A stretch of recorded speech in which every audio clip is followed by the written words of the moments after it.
Breaking news आपको हम बता रहे हैं, जहरीली शराब कांड को लेकर ये बड़ी खबर आपको हम बता रहे हैं। जनता टीवी के पास एसआईटी की एक्सक्लूसिव रिपोर्ट है। जहरीली शराब कांड में एसआईटी ने बड़ा खुलासा किया है। ये बहुत बड़ी खबर आपको हम बता रहे हैं। आबकारी विभाग शराब तस्करी रोकने में नाकाम रहा है। तो आबकारी विभाग पर ये गंभीर आरोप लगे हैं। पुलिस विभाग भी तस्करी को नहीं रोक पा रही है। 3-4 सालों में करीब 9500 करोड़ का नुकसान हुआ है। तो एसआईटी रिपोर्ट में बड़ा खुलासा हुआ है। शराब कारोबार में अपराधियों का वर्चस्व है। दरअसल इस वक्त की सबसे बड़ी खबर आ रही है। आबकारी अधिकारी और पुलिस की साठगांठ की बात भी एसआईटी रिपोर्ट में कही गई है। जहरीली शराब कांड मामले से जुड़ी हुई यह बड़ी खबर। रिपोर्ट में सीबीआई या ईडी से जांच की सिफारिश की गई है। जहरीली शराब कांड पर यह बड़ी खबर। दरअसल जनता टीवी के पास एसआईटी की एक्सक्लूसिव रिपोर्ट है और एक्सक्लूसिव रिपोर्ट में बड़ा खुलासा हुआ है। दरअसल आपको बता दें कि जहरीली शराब कांड में एसआईटी की रिपोर्ट में बड़ा खुलासा हुआ। आबकारी विभाग शराब तस्करी रोकने में नाकाम रहा है। इस वक्त की सबसे बड़ी खबर, पुलिस विभाग भी तस्करी नहीं रोक पा रहा। 3 से 4 सालों में करीब 9500 करोड़ रुपए का घोटाला हुआ है। ये जो रिपोर्ट है ये हम आपको दिखा रहे हैं। दरअसल एसआईटी की जो रिपोर्ट है ये एक्सक्लूसिवली जनता टीवी पर आप देख पा रहे हैं। जहरीली शराब कांड में एसआईटी की रिपोर्ट में कई अहम खुलासे हुए हैं। पुलिस और आबकारी विभाग में साठगांठ की बात भी सामने आई और 3 से 4 सालों में करीब 9500 करोड़ रुपए का नुकसान हुआ है। बिल्कुल, और इसमें जो साफ तौर पर बात कही गई है उसमें यह है कि जांच में आबकारी विभाग एवं पुलिस विभाग द्वारा इस प्रकार के घटनाओं से बचने व रोकने के संदर्भ में व्यवस्था की विफलता उजागर हुई है, जो कि एक अपने आप में बहुत बड़ा सवाल, बहुत बड़ा प्रश्न खड़ा होता है। इसके साथ ही यह भी कहा है इसमें कि सीबीआई ईडी जांच की सिफारिश की गई है, जिससे शराब के अवैध कारोबारियों को सजा करवाई जा सके और राजस्व के नुकसान को बचाया जा सके। तो ये महत्वपूर्ण बात है इस रिपोर्ट के आपको हम बता रहे हैं। इसके साथ ही यह भी इसमें कहा गया है कि आपराधिक मामलों में नामजद व्यक्तियों का इस कारोबार में वर्चस्व खत्म करने व अपराधियों, आबकारी अधिकारियों, कर्मचारियों, पुलिस, प्राइवेट व्यक्तियों के साठगांठ से, यानी कि जो नेक्सस है उससे फल फूल रहे अवैध कारोबार को खत्म करने के लिए ठोस उपायों को अमल में लाने की आवश्यकता है, जिसके लिए उपयुक्त सिफारिशें इसमें की गई हैं। पिछले 3 से 4 वर्षों में अनुमानित 9500 करोड़ रुपए का राजस्व नुकसान हुआ है। तो अपने आप में बहुत बड़ा राजस्व को, रेवेन्यू को ये नुकसान, जिसमें आंकड़ा दिया जा रहा है 9500 करोड़ रुपए का। तो ये महत्वपूर्ण बातें इस रिपोर्ट के आपको हम बता रहे हैं। तो जाहिर तौर पर अमित देखिए काफी महत्वपूर्ण हो जाता है, क्योंकि खुद जो आबकारी विभाग है डिप्टी सीएम दुष्यंत चौटाला के अंतर्गत आता है, उनके अधीन आता है। और ऐसे में क्योंकि इससे पहले शराब तस्करी को लेकर के जिस तरीके से शराब तस्करी का लॉकडाउन के वक्त में मामला सामने आया था, उसमें एसआईटी बनाई गई थी, रिपोर्ट उसकी सामने आई थी, लेकिन कहीं ना कहीं कई सवाल उस एसआईटी की रिपोर्ट पर उठ रहे थे। अब जहरीली शराब कांड मामले में यह बड़ा खुलासा एसआईटी की तरफ से किया गया है। दरअसल इस पूरे मामले में लगभग 3 से 4 सालों में 9500 करोड़ के नुकसान की खबर सामने आ रही है। दरअसल पुलिस पर, आबकारी विभाग पर भी सवाल उठ रहे हैं। यह कहा जा रहा है कि पुलिस और आबकारी विभाग की साठगांठ इस पूरे मामले में रही है और जनता टीवी के पास एसआईटी की ये रिपोर्ट एक्सक्लूसिव हम आपको दिखा रहे हैं। बिल्कुल, बहुत बड़ी खबर आपको हम बता रहे हैं। जनता टीवी के पास एसआईटी रिपोर्ट की ये तस्वीरें भी आपको हम दिखाई रहे हैं और ज्यादा जानकारी के साथ हमारे संवाददाता पवन सेवर हमारे साथ जुड़ गए हैं। पवन, दीजिए पूरी जानकारी, बताइए पूरी खबर। जो एसआईटी की रिपोर्ट जो सामने आई है उसके मुख्य बिंदु जो हैं, बताइए उसके बारे में। बिल्कुल, देखिए बड़ा एक मामला हरियाणा में हुआ और 47 लोगों की मौत हुई और मौत के बाद सवाल उठे कि जहरीली शराब से मौत हुई है और सरकार जो है वो इस पूरे मामले पर गंभीर हुई और उसके बाद सरकार ने इस मामले में जहरीली शराब से जो मौत हुई थी उस मामले की जांच के लिए एसआईटी गठित की। आईपीएस अधिकारी श्रीकांत जाधव की अध्यक्षता में ये एसआईटी बनी। एसआईटी ने अपनी जांच पूरी की और रिपोर्ट सौंपी रिपोर्ट जो है वो पहले जो है वो हरियाणा के गृह सचिव को सौंपी गई। हरियाणा के गृह सचिव ने रिपोर्ट का अध्ययन किया। उसके बाद रिपोर्ट को गृह मंत्री को सौंपा गया। गृह मंत्री ने रिपोर्ट जो है वो अपनी सिफारिशों के साथ मुख्यमंत्री को भेज दी। लेकिन जनता टीवी के पास जो एक्सक्लूसिव डॉक्यूमेंट है एसआईटी के, वो बहुत चौंकाने वाले खुलासे कर रहे हैं। प्रदेश में अवैध शराब का कारोबार जोर शोर से पनप रहा है और एसआईटी ने अपनी रिपोर्ट में जगह जगह इस बात का जिक्र किया है कि नियमों को ताक पर रखकर जो है वो बिना किसी जो ओवरफ्लो मीटर लगने चाहिए डिस्टिलरीज में वो नहीं लग रहे हैं और कई तरह की अनियमितताएं जो है वो सामने आई है। पुलिस के अधिकारियों की इन्वॉल्वमेंट जो है वो शराब के कारोबार में सामने आई है। तो बड़े चौंकाने वाले खुलासे जो है वो एसआईटी ने वाली बात यहाँ पर ये है, देखिए पूरी रिपोर्ट 6 पन्नों की रिपोर्ट है, उसमें जो आखिरी बिंदु है उसमें एक्साइज कलेक्टर और डीजीपी हरियाणा के एसआईटी के प्रत्येक प्रति असहयोगी व्यवहार पर कड़ी आपत्ति जो है रिपोर्ट में दर्ज कराई गई है। एक बार फिर से डीजीपी पर, हरियाणा पुलिस पर सवाल उठ रहे हैं। बिल्कुल बिल्कुल निश्चित तौर पर ये बड़ी बात है कि पुलिस के अधिकारी जांच कर रहे हैं और पुलिस के अधिकारी ये सीधा सीधा अपनी रिपोर्ट में ये कह रहे हैं कि जो हरियाणा के डीजीपी हैं, हरियाणा के जो पुलिस प्रमुख हैं, उनको इस जांच में सहयोग नहीं मिला। इसके साथ ही पुलिस के अधिकारियों ने जांच की और पुलिस के अधिकारियों ने पुलिस को ही कटघरे में खड़ा किया। सोनीपत के एसपी की बात करें, पानीपत के पुलिस अधिकारियों की बात करें, तो ये जो है वो पुलिस के अधिकारियों के ऊपर सवाल उठे कि संलिप्तता जो है उनकी इस कदर रही है कि जो शराब का जो माफिया है उसके हौसले बुलंद हुए और जो पूरे तरीके से जो अवैध शराब को बनाने का जो पदार्थ है वो उसको खरीदा गया, उसके बाद अवैध शराब पैदा की गई और उसके बाद फिर उसको डिस्ट्रीब्यूट किया गया। तो कहीं ना कहीं बड़े चौंकाने वाले इस रिपोर्ट में खुलासे हुए। साथ ही साथ आबकारी विभाग के एक अधिकारी के ऊपर भी एसआईटी ने सवाल खड़े किए हैं। तो निश्चित तौर पर कहीं ना कहीं ये जो रिपोर्ट है ये पूरे जो दावे हैं उनकी पोल खोलती हुई नजर आ रही है। पवन, जिस तरह से रिपोर्ट में चौंकाने वाले खुलासे हो रहे हैं, इससे पहले जिस तरह से लॉकडाउन के दौरान शराब तस्करी का मामला सामने आया था, एसआईटी उसमें बनाई गई थी, रिपोर्ट एसआईटी की सामने आई थी, उस पर भी सवाल उठ रहे थे। ऐसे में कहीं ना कहीं, क्योंकि देखिए अंतर्राज्यीय तस्करी गिरोह इसको कहा जा सकता है, क्योंकि रिपोर्ट में साफ तौर पर यह कहा गया है कि महाराष्ट्र, मध्य प्रदेश, पंजाब से हरियाणा में जो है वो शराब लाई गई थी। तो ऐसे में क्या अब जो इस नेक्सस के तार हैं वो उस मामले से भी जुड़ सकते हैं? अगर इस मामले की जांच अन्य एजेंसियां करती हैं, सीबीआई करती है या कोई अन्य एजेंसी करती है, तो मामले में बड़े खुलासे हो सकते हैं। बिल्कुल, देखिए जिस तरीके से एसआईटी ने अपनी जांच जो की है उसमें ये स्पष्ट किया है कि मामलों की जांच जो है वो सीबीआई स्तर की किसी एजेंसी से करवाने की जरूरत है। इस तरीके की बात जो है वो एसआईटी ने अपनी रिपोर्ट में की है जी। और ये कहा है एसआईटी ने कि जो मिथाइल एल्कोहल नामक घातक केमिकल जो है वो मौत का कारण बना है। एक्स्ट्रा न्यूट्रल एल्कोहल जो है वो तस्करों ने उसके जरिए शराब जो है वो बनाई है और शराब के दो जो ब्रांड है, जिसमें दो जो ब्रांड है उनका जिक्र किया गया है, उनकी बोतलों में मिथाइल एल्कोहल की पुष्टि हुई है जी। और इसमें एसआईटी ने अपनी रिपोर्ट में फरीदाबाद के डीईटीसी, एईटीओ और ईआई और एसपी, डीएसपी, एसएचओ चौकी 4 के खिलाफ कार्रवाई की सिफारिश की है। लापरवाही बरतने के आरोप जो वो इनके ऊपर सीधे मंडे गए हैं जी। और जांच में आबकारी विभाग और पुलिस विभाग की असफलता यानी फेलियर ऑफ कंप्लीट सिस्टम जो है वो एक टिप्पणी की गई है। ये पवन, इस जहरीली शराब कांड को लेकर गृह मंत्री अनिल विज काफी मुखर रहे हैं और वो भी इसका इंतजार कर रहे थे कि एसआईटी की जो रिपोर्ट सामने आएगी उसके बाद कुछ फैसला लिया जाएगा। क्या, क्योंकि अब एसआईटी की रिपोर्ट हम सबके सामने है, क्या किसी तरह का कोई बयान अब उनका उस पूरे मामले को लेकर, इस एसआईटी की रिपोर्ट को लेकर सामने आया है?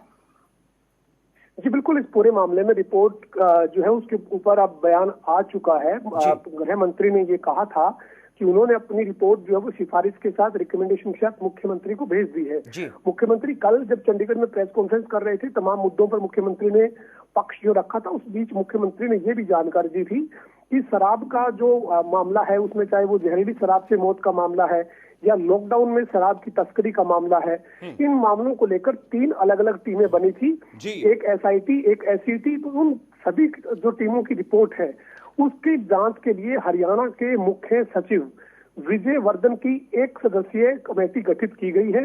विजय वर्धन अभी इन रिपोर्ट को स्टडी करेंगे, उसके बाद जो कार्रवाई होगी उस कार्रवाई की पवन, एक और महत्वपूर्ण सवाल यहां पर उठ रहा है। देखिए, जांच रिपोर्ट में आबकारी विभाग और आबकारी व्यवस्था का व्यापक रूप से जीर्णोद्धार करने की सिफारिश की गई है। खास तौर पर नीतिगत एवं निर्णायक स्तर पर सुधार करना इस रिपोर्ट में जरूरी बताया गया।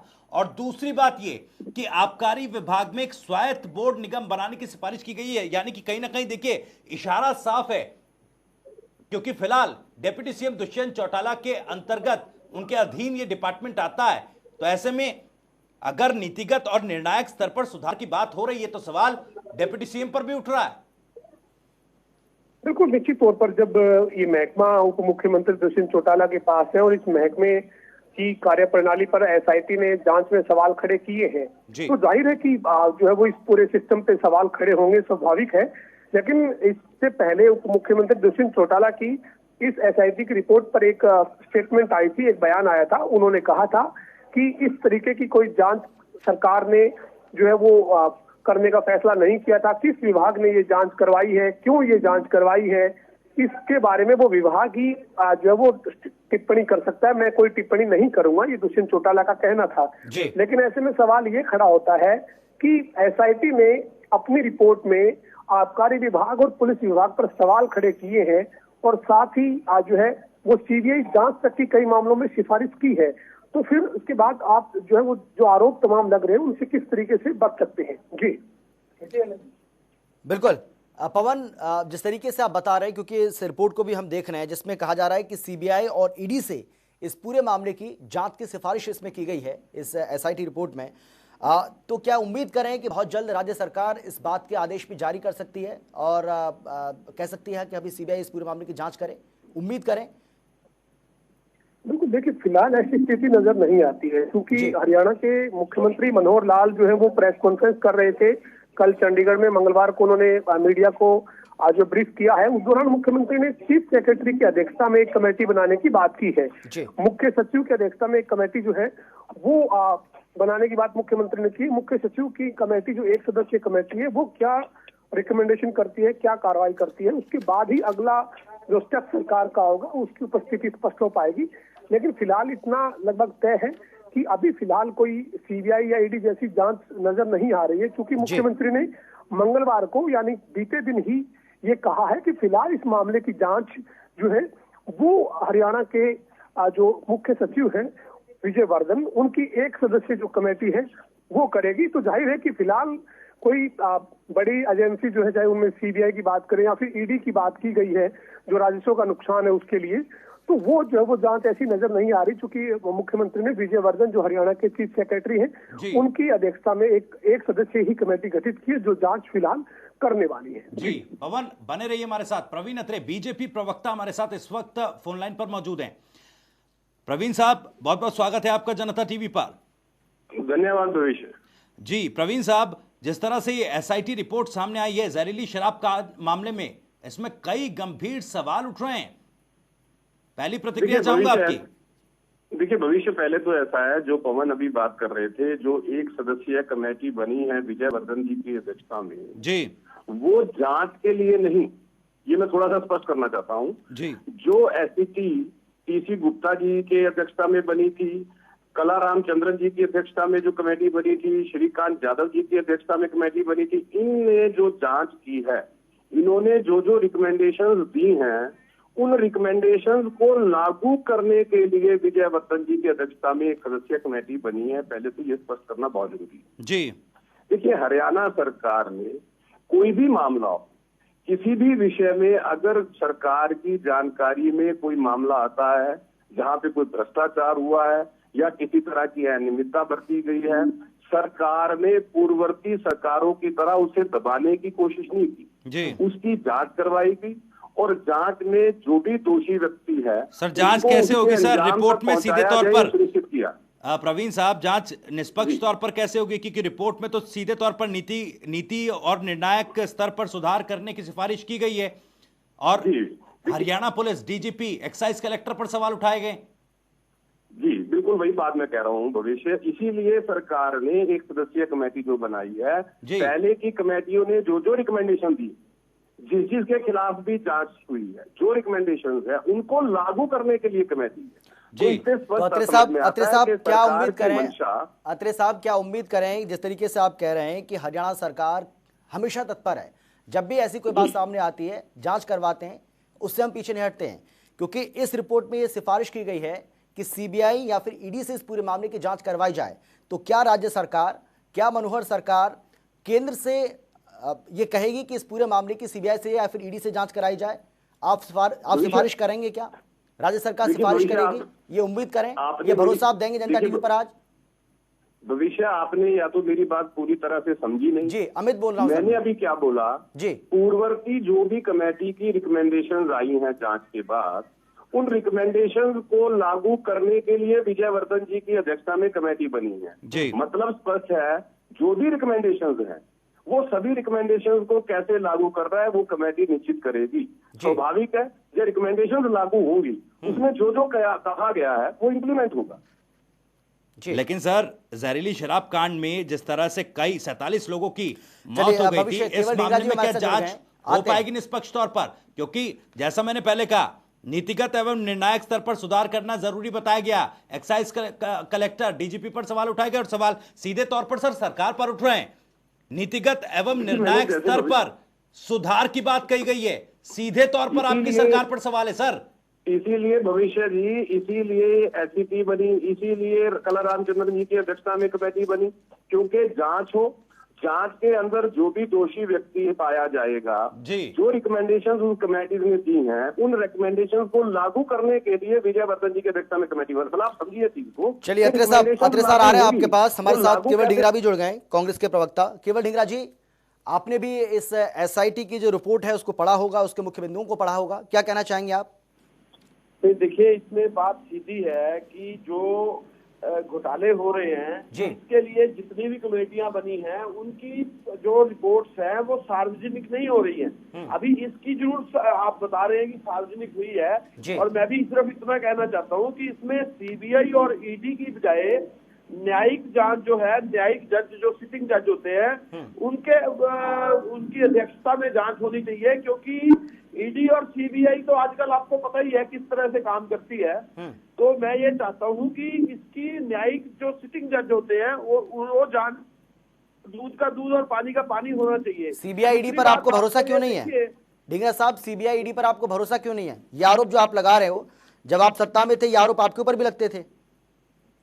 देखिए, इसलिए मैं आपको ये कहना चाहता हूँ कि जो हमारी आजकल की व्यवस्था है उसके बीच में जो न्यायिक जज जो है, सिटिंग जज जो है, वो एक निष्पक्षता पूर्ण काम कर सके, इसलिए सीबीआई और ईडी जो है वो पता नहीं अब किस तरह से काम कर रही है। मैं तो पिछले कई दिन से ऐसा कुछ देख रहा हूँ कि कई लोगों के ऊपर, एक्टर्स के ऊपर, दूसरे के ऊपर कहां से प्रयोजित जो सीबीआई की रेड्स हो रही है, मुझे समझ नहीं आ रहा कि वो कहां से एक्शन हो रहा है।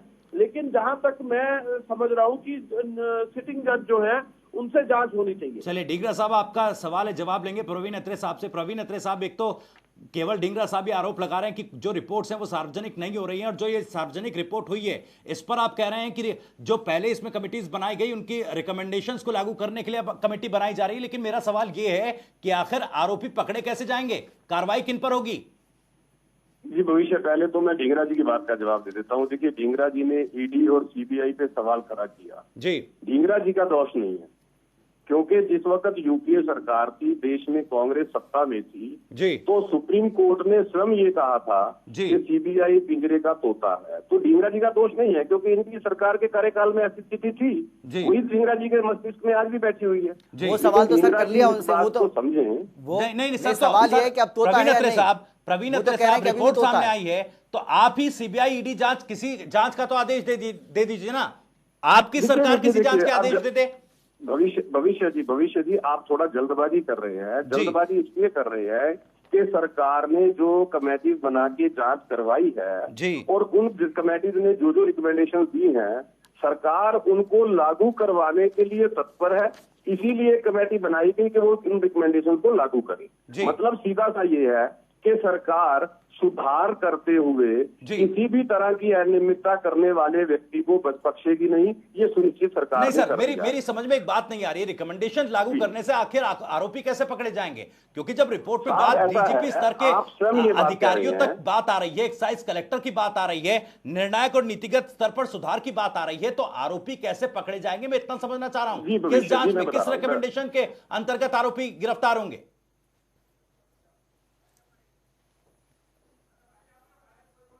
चलिए, फिलहाल वक्त की मेरे पास कमी है। बहुत बहुत शुक्रिया आपका प्रवीण अत्रे साहब, केवल ढींगरा साहब आपका भी बहुत बहुत शुक्रिया इस बातचीत के लिए और जनता टीवी को अपना समय देने के लिए। फिलहाल यार रुक छोटे से ब्रेक के लिए, तुरंत लौटेंगे।